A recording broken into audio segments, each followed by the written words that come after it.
Est-ce qu'il t'arrive de penser que tu ne mérites pas ta réussite, que tu as juste de la chance, que si les gens te connaissaient vraiment, ils découvriraient que tu n'es pas si compétente? Si tu te reconnais, tu fais partie des 70% des femmes qui vivent avec le syndrome de l'imposteur. Aujourd'hui, je vais t'expliquer comment tu peux apprendre à le reconnaître et t'en libérer. Reste jusqu'à la fin de cette vidéo parce que je vais te partager la technique qui a changé ma vie. Il y a plusieurs années, j'étais assise en face de ma coach et on parlait de nos projets. Et elle me dit bah vraiment, toi, t'as vraiment réussi. Et là, je lui réponds oh, tu sais, j'ai juste eu de la chance. J'espère vraiment que ça va continuer. Et là, elle m'a regardée et elle m'a dit tu sais, cette façon de minimiser tes réussites, bah, ça porte un nom.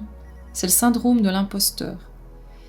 Et ce jour-là, j'ai eu un déclic, j'ai vraiment réussi à mettre des mots sur quelque chose que je vivais depuis l'enfance.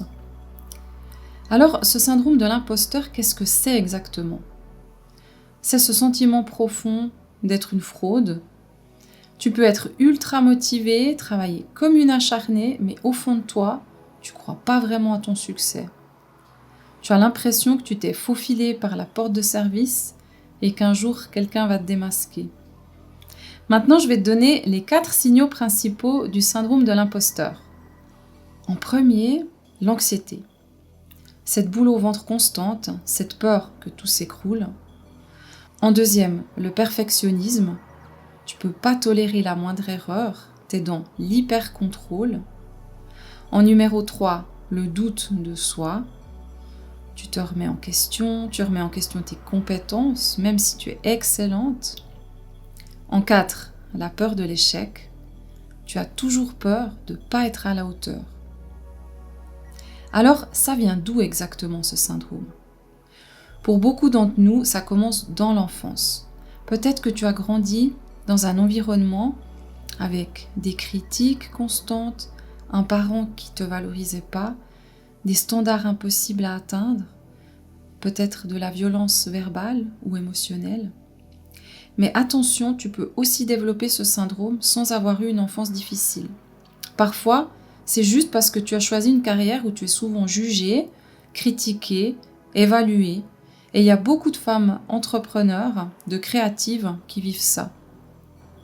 J'ai une amie artiste qui m'a dit tu sais, je serai légitime quand j'aurai fait une expo dans une vraie galerie.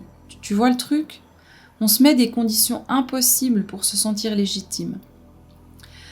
Maintenant, peut-être que tu connais une femme qui vit ce syndrome. Alors, voici comment elle agit. Elle va minimiser ses réussites, elle va dire j'ai eu de la chance, elle va rejeter les compliments, elle va aussi cacher ses réussites et elle va par exemple même pas dire qu'elle a gagné un prix. Elle va plutôt choisir des jobs stressants parce qu'elle a besoin de prouver quelque chose. Elle a tendance à s'épuiser pour être connue. Elle souffre de ce qu'on appelle le perfectionnisme. La moindre erreur, ça devient une catastrophe dans sa tête. Et ça, c'est vraiment épuisant.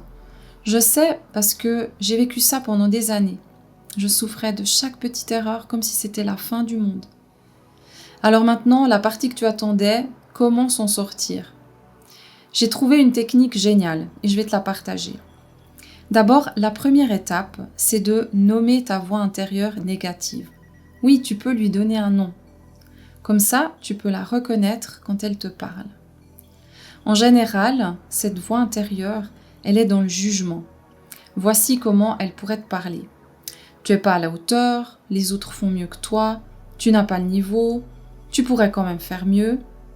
Alors, quand tu la nommes, cette voix, tu la rends réelle et tu peux commencer à la repérer. La deuxième étape, c'est créer ton héroïne intérieure. Maintenant, on va créer un pouvoir.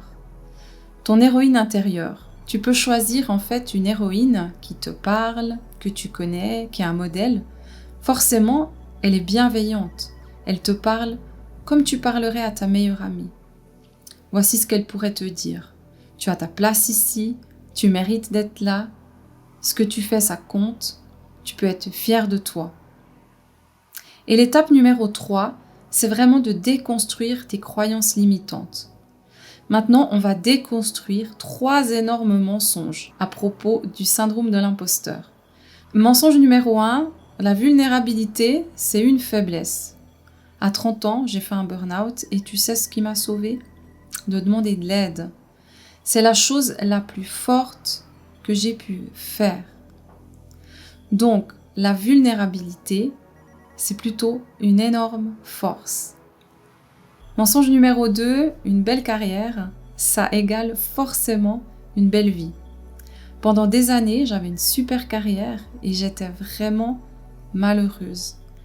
Alors un jour, j'ai démissionné et tu sais quoi? Ça a été le meilleur choix de ma vie parce que je suis passée d'une carrière à une vraie vocation. Et le mensonge numéro 3, on m'a toujours dit de cacher mes erreurs, cacher mes échecs, cacher mes galères, que c'était honteux. Alors qu'aujourd'hui, je sais que partager mon histoire, c'est justement ma force. Et c'est ce qui va pouvoir aider les autres. Si ton expérience peut aider une autre femme à se sentir moins seule, alors vraiment, partage-la. Si tu te sens comme un imposteur, sache que tu n'es pas la seule. 70% des femmes ressentent cela et c'est pas une fatalité. Tu peux vraiment apprendre à reconnaître ces schémas et t'en libérer. Tu as ta place et tu as travaillé dur pour être où tu es. Tous tes succès, ils sont mérités.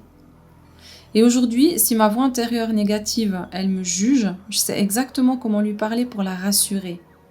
Parce que c'est juste une part de moi. Et toi, tu peux faire pareil. Et la prochaine fois qu'une copine minimise ses réussites, tu peux lui dire « Tu es brillante et je te vois ».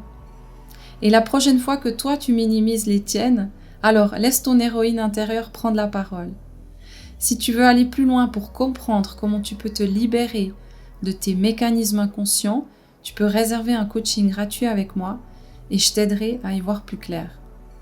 Si cette vidéo t'a parlé, n'oublie pas de liker et de t'abonner. À bientôt!